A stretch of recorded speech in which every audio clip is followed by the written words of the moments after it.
قناة فلذاتنا. سبحانك ربي يا رحمن، يا من كرمت بني الإنسان، وجعلت الأسرة تجمعنا وتقينا من لفح الحرمان. إن قام الأب بتربية للروح وأيضا للأبدان، وزرع الخير بأبناء وأسس ذياك البنيان، فسيحصد من ذلك خيرا وسيهزم أجناد الشيطان، ويؤسس بيتا للتقوى ويؤيد من رب منان، ويعامل زوجا بالحسنى ويعمر بيتا بالإحسان. قناة فلذاتنا. ويحفظ للأخت محبة، فالأخت كأنفاس الريحان، ويشد بكف لأخيه كي يقفا في وجه الطوفان. أسرتنا يا نعمة ربي، يا وردا أزهر في البستان، يا قارب خير يحمينا إن عصفت أمواج الخلجان. إن عاشت أسرتنا بشرع سنكون معا في بر أمان، سنكون معا في بر أمان. قناة فلذاتنا. You know, I didn't set out to be a parenting expert. In fact, I'm not very interested in parenting per se. It's just that there's a certain style of parenting these days that is kind of messing up kids, impeding their chances to develop into their selves. There's a certain style of parenting these days that's getting in the way. I guess what I'm saying is we spend a lot of time being very concerned about parents who aren't involved enough in the lives of their kids and their education or their upbringing, and rightly so. But at the other end of the spectrum, there's a lot of harm going on there as well, where parents feel a kid can't be successful unless the parent is protecting and preventing at every turn, and hovering over every happening, and micromanaging every moment, and steering their kid towards some small subset of colleges and careers. When we raise kids this way, and I'll say we, because Lord knows in raising my two teenagers, I've had these tendencies myself, our kids end up leading a kind of checklisted childhood. And here's what the checklisted childhood looks like. We keep them safe and sound and fed and watered. And then we want to be sure they go to the right schools, but not just that they're in the right classes at the right schools, and that they get the right grades in the right classes in the right schools. But not just the grades, the scores. And not just the grades and scores, but the accolades and the awards and the sports and the activities and the leadership. We tell our kids, don't just join a club, start a club, because colleges want to see that. And check the box for community service. I mean, show the colleges you care about others. And all of this is done to some hoped-for degree of perfection. We expect our kids to perform at a level of perfection we were never asked to perform at ourselves. And so because so much is required, we think, well then of course we parents have to argue with every teacher and principal and coach and referee and act like our kids' concierge and personal handler and secretary.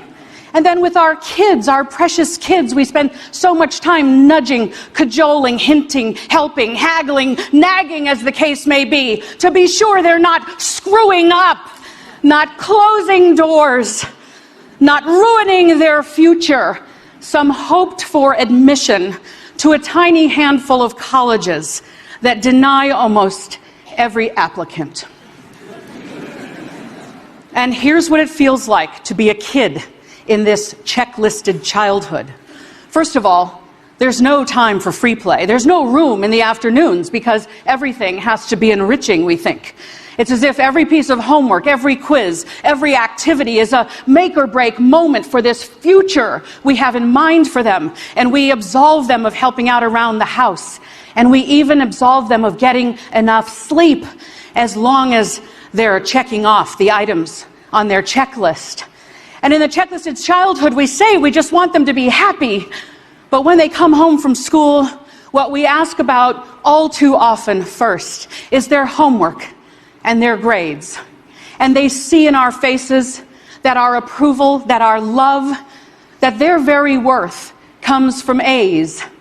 And then we walk alongside them and offer clucking praise like a trainer at the Westminster Dog Show. Coaxing them to just jump a little higher and soar a little farther day after day after day. And when they get to high school, they don't say, well, what might I be interested in studying or doing as an activity? They go to counselors and they say, what do I need to do to get into the right college? And then when the grades start to roll in high school and they're getting some B's, or God forbid, some C's, they frantically text their friends and say, has anyone ever gotten into the right college with these grades? And our kids, regardless of where they end up at the end of high school, they're breathless, they're brittle, they're a little burned out, they're a little old before their time, wishing the grown-ups in their lives had said, what you've done is enough, this effort you've put forth in childhood is enough.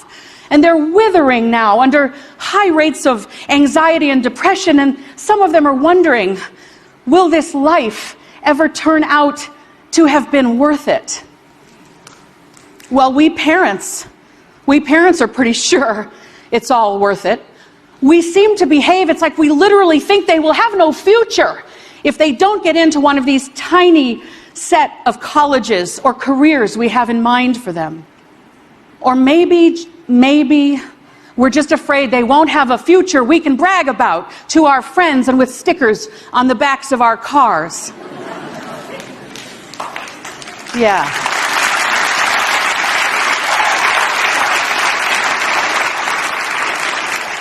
But if you look at what we've done, if you have the courage to really look at it, you'll see that not only do our kids think their worth comes from grades and scores, but that when we live right up inside their precious developing minds all the time, like our very own version of the movie Being John Malkovich, we send our children the message, hey kid, I don't think you can actually achieve any of this without me.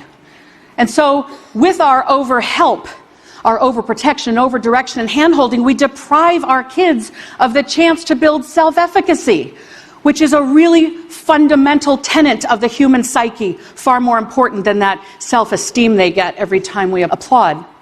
Self-efficacy is built when one sees that one's own actions lead to outcomes, not... There you go. Not one's parents' actions on one's behalf, but when one's own actions lead to outcomes. So simply put, if our children are to develop self-efficacy, and they must, then they have to do a whole lot more of the thinking, planning, deciding, doing, hoping, coping, trial and error, dreaming and experiencing of life for themselves. Now, am I saying every kid is hardworking and motivated and doesn't need a parent's involvement or interest in their lives and we should just back off and let go? Hell no. That is not what I'm saying.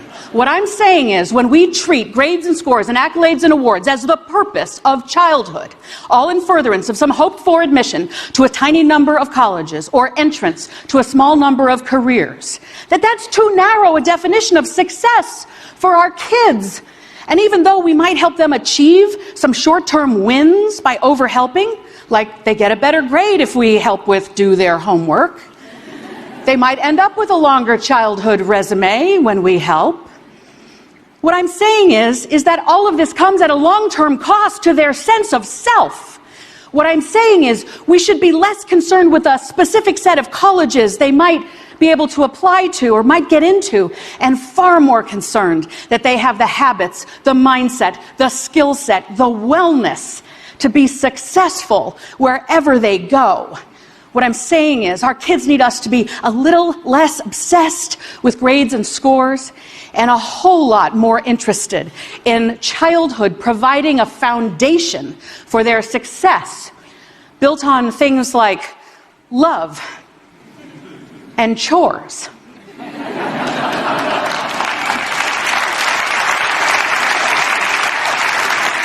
Did I just say chores? Did I just say chores? I really did. But really, here's why. The longest longitudinal study of humans ever conducted is called the Harvard Grant Study. It found that professional success in life, which is what we want for our kids, that professional success in life comes from having done chores as a kid. And the earlier you started, the better. That a roll up your sleeves and pitch in mindset, a mindset that says, there's some unpleasant work, someone's got to do it, it might as well be me. A mindset that says, I will contribute my effort to the betterment of the whole. That's what gets you ahead in the workplace. Now, we all know this. You know this. We all know this. And yet, in the checklisted childhood, we absolve our kids of doing the work of chores around the house. And then they end up as young adults in the workplace, still waiting for a checklist. But it doesn't exist. And more importantly, lacking the impulse, the instinct to roll up their sleeves and pitch in and look around and wonder, how can I be useful to my colleagues? How can I anticipate a few steps ahead to what my boss might need? A second very important finding from the Harvard Grant Study said that happiness in life comes from love. Not love of work, love of humans. Our spouse, our partner, our friends, our family. So childhood needs to teach our kids how to love, and they can't love others if they don't first love themselves, and they won't love themselves if we can't offer them unconditional love.